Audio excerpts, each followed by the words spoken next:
আচ্ছা, পেটেন্ট। তো পেটেন্ট ধারণাটা একদম প্রথম চালু হয় আ খ্রিস্টপূর্ব ৫০০ অব্দে আ প্রাচীন গ্রিসের সাইবেরিসে। ঠিক আছে? তারপর আধুনিক পেটেন্ট চালু হয় আ উনি দাঁড়া ১৪৭৪ সালে কোথায়? ইতালির ভেনিসে গেল। তারপর ফাস্ট ফরওয়ার্ড ১৫০ বছর ১৬২৪ সালে যুক্তরাজ্যে একটা বিধিমালা পাস করা হয়।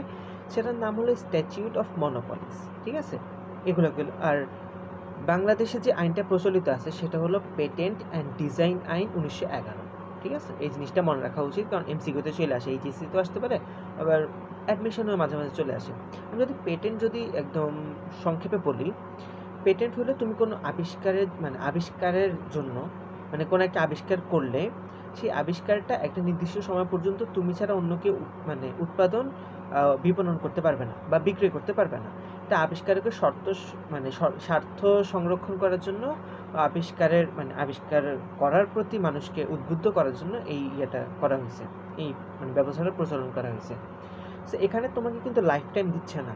কপিরাইটে কিন্তু লাইফ টাইম দেয়, ঠিক আছে? বাট পেটেন্টে তোমাকে বাংলাদেশে ১৬ বছর আর ইউএসএতে ১৭ বছরের জন্য তোমাকে এই অধিকারটা দেওয়া হবে। একটা মনোপলিস্টিক রাইট দেওয়া হবে। একচেটিয়া অধিকার যেটারে বলে। গেল পেটেন্টের ধারণা। এখন একটা জিনিস, বাংলাদেশে আইন প্রচলিত আছে পেটেন্ট অ্যান্ড ডিজাইন আইন ১৯১১। আরেকটা জিনিস মনে রাখবা, বাংলাদেশে ১৯৩৩ সালের বিধিমালা প্রচলিত আছে। মানে কি? পেটেন্ট অ্যান্ড ডিজাইন বিধিমালা ১৯৩৩। ঠিক আছে? আচ্ছা, এখন আমরা পেটেন্ট নিবন্ধনের প্রক্রিয়ায় আসি। পেটেন্ট নিবন্ধন প্রক্রিয়া হলো যে নিবন্ধনের আবেদন, তারপর আবেদন আর আবিষ্কার পরীক্ষা, তারপর আবেদন গ্রহণ, তারপর বিরোধিতা, আবেদনের বিরোধিতা। এখানে এই পিরিয়ডে তোমার এই স্টেপে ৪ মাস অপেক্ষা করা হয় যে কেউ কি তোমার পেটেন্ট আবেদনের বিরোধিতা করতেছে নাকি। ঠিক আছে? দুর্নীতি দমন করার জন্য আরকি। আর এই সময় থেকে না তুমি সব সুবিধা পাইতে থাকবা। শুধু মামলা করতে পারবা না তৃতীয় পক্ষের বিরুদ্ধে। যে নিয়ে। তারপর আসে কি? নিবন্ধন করা। ঠিক আছে? সো নিবন্ধন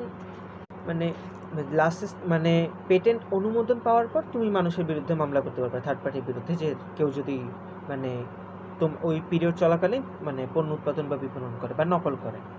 সো বাট ওই পিরিয়ডটা যাওয়ার পর কিন্তু মানুষ ওইটা কপি করতে পারবে, নিজে থেকে উৎপাদন করতে পারবে বা বিপণন করতে পারবে, বুঝছো? সো এখানে দেখবে কোকা-কোলা তাদের পেটেন্ট করে না, কারণ তাদের কেউ কপি করতে পারবে না। ঠিক আছে? বাট ওরা যদি পেটেন্ট করে তাহলে এই টাইম পিরিয়ড পর ওদের রেসিপিটা বলে দিতে হবে। সো এই কারণে তারা পেটেন্ট করে না।